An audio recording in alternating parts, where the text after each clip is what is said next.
だいぶ前と変わったのかなっていう感じがしますね。やっぱりね、一回り大きくなってます。小麦畑で実演していただこうと思います。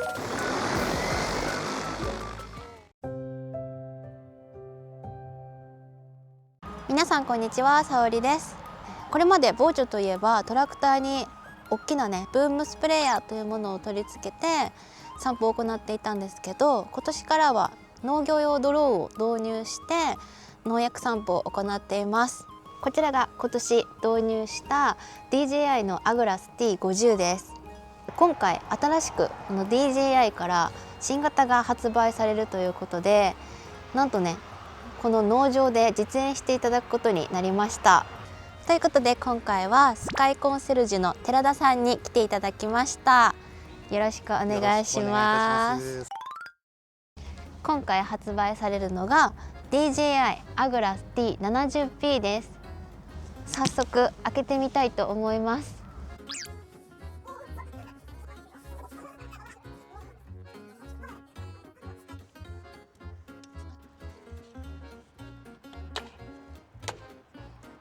よいしょ。改めてこちらじゃん T70P です。私の使っている T50 よりも一回り大きくなって幅が約4メートルあります。めちゃくちゃ大きい。だいぶ前と変わったのかなっていう感じがしますね。こちらの T70P は T50 と同じように液体散布と流剤散布を行うことができます。で、今回からさらに物資の運搬もできるようになったそうです。なのでこのドローン一つで3つの作業を行うことができます。今 T50 を横に並べてみました。こっちが T70P、 そしてこっちが T50 です。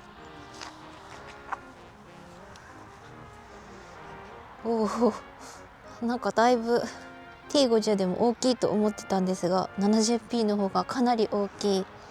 タンクの容量も40リットルから70リットルに増えてるので、やっぱりね一回り大きくなってます。 T70P に関しては、モーターのここのですね、プロペラの取り付け、ここが、非常に変わっておりまして、スイングタイプになってます。 T50 の時はプロペラの取り付け部分が固定されていました。荷物を積むとどうしても機体全体が振動してしまうんですが、構造が改良されてこれまでよりも振動が約 40% 減少したそうです。そのおかげでバッテリーの消費電力も少なくなっています。そしてこれがモーターです。モーターというのはプロペラを回してドローンを持ち上げる心臓部分になります。こちらは国内では最大サイズのモーターになっていて、モーターが大きいということはより強い力で大きなプロペラを回せるということになるので、その分重たいタンクを積んでいても安定して飛行できるようになっています。プロペラ自体も変化していて、 T70P ではカーボン製樹脂を使用しています。強度が上がり、夏の暑さでも変形しにくくなりました。そのおかげでモーターへの負担も少なく、バッテリーの持ちも良くなっています。あとはバッテリーがだいぶ大きくなってますんで、ちょっとバッテリーも見ていきましょうか。バッテリーも少し大きくなって約14キロあるそうです。T70P ではより重い積載物を運ぶことを想定してバッテリーもパワーアップしています。それに合わせて充電の接続部分の形状も新しくなりました。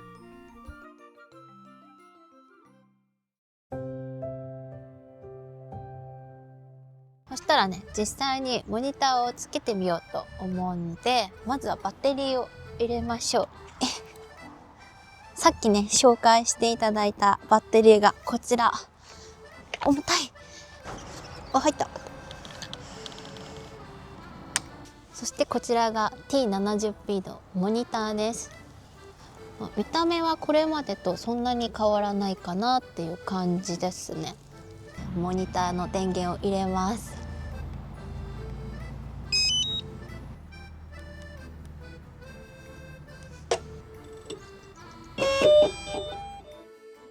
モニターの表示については新しい機体になったからといってガラッと変わったということはなく、これまでと同じように使えるので戸惑うことはなさそうです。いつもは衛星から位置情報を拾うネットワーク RTK という方法を使っていますが、今回はより安定した精度で作業ができるようにアンテナを現場に設置していただきました。このアンテナを立てることでリアルタイムでドローンの位置を補正してくれるので、まっすぐ正確な飛行や散布ができるようになります。今回使用するのは DRTK3 というアンテナです。これまでは必ず同じ場所に設置しないと正確な位置を測れませんでしたが、このアンテナは建物などの遮るものがなければどこに置いても使えるようになっているそうです。RTK の接続が完了したので、まず補助登録を行っていきます。そしたらお願いします。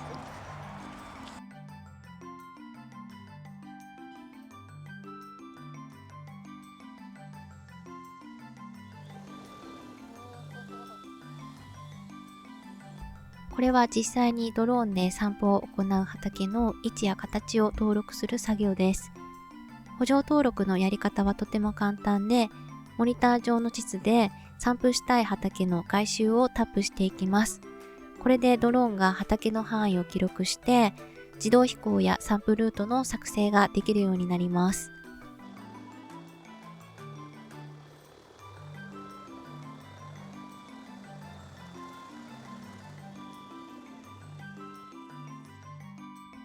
補助登録が終わったので散布できる状態になりました。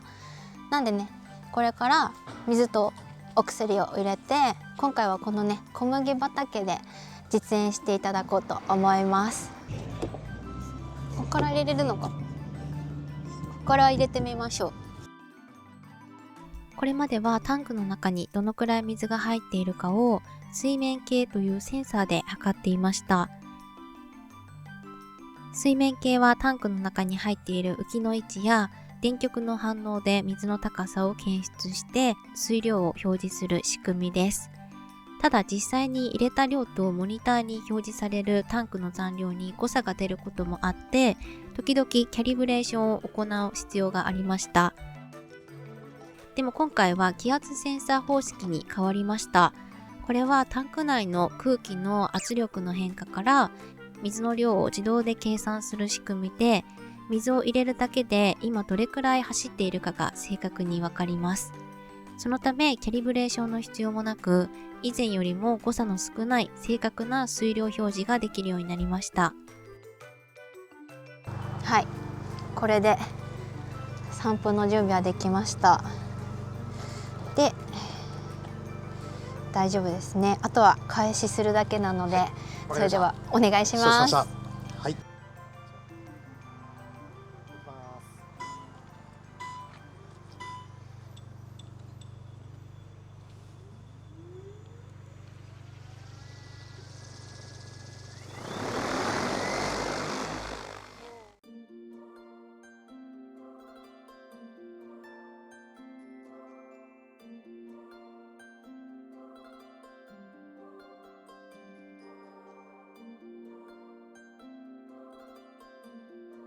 ビジョンセンサーとカメラの性能も大きく向上しています。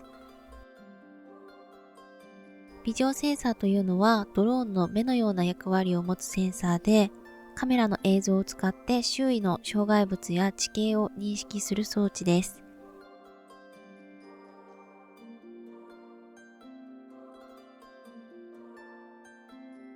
これまではドローンが自動飛行を行う際に事前にマップ上で障害物を登録しておく必要がありました。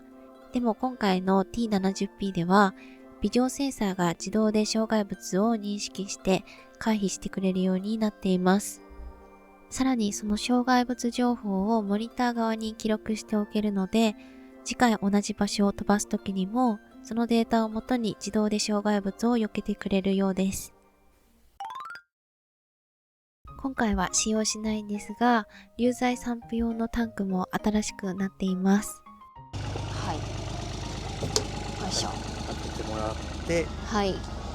で大きな特徴としてはこのオーガっていうところ、このスクリューですね、これが取り外し可能になってまして、流形に合わせて取り替えます。今回オーガと呼ばれるスクリューがつきました。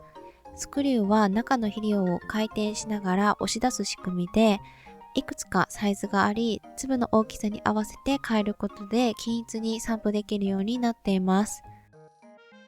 これによって肥料が詰まりづらくなり、オーガの種類を変えることでいろんなタイプの肥料にも対応できるようになっています。肥料をまくときに回転する回転板と呼ばれる部分も改良されていて、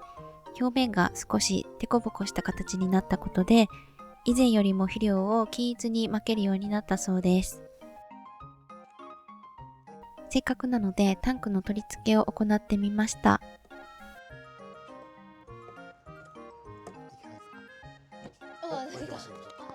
よいしょ。おー、はい、簡こんな単感じですね。T50 の時はこの回転板を一度外さないと上から入れれなかったので、一旦枠に入れてから回転板を取り付ける必要があって、少し手間がかかっていました。でも今回はそういった作業が必要なく、そのまま綺麗にセットすることができます。そしてバッテリーの充電方法はコンセントから直接充電する方法と発電機を使って充電する方法の2種類があります。どちらも新しいタイプにはなっていますが、コネクターの形はこれまでと同じなので、これまでの発電機でも使用することができます。そのため T70P を充電する際は変換コードを使って充電するようになっています。そしてこちらが D12000 という発電機です。以前使っていたものよりも大きくて、より多くの電力を安定供給できるようになっています。でこの発電機で、はいだいたいこのバッテリー 30% 残量はい。の場合は、そうですね、10分うからん。 11分ぐらいで、はい。充電は可能になっていなるます。ほど。こちらが以前から使っている発電機です。この発電機で新しい T70P のバッテリーもちゃんと充電できるのか確認してみようと思います。はい、今ね、うちにあるこの D6000i という発電機を使用して、T70P のバッテリーを充電してみました。そう、T70P には、12000というね、新しい発電機がついていて、だいたい10分くらいで充電することができるんですけど、T70P になって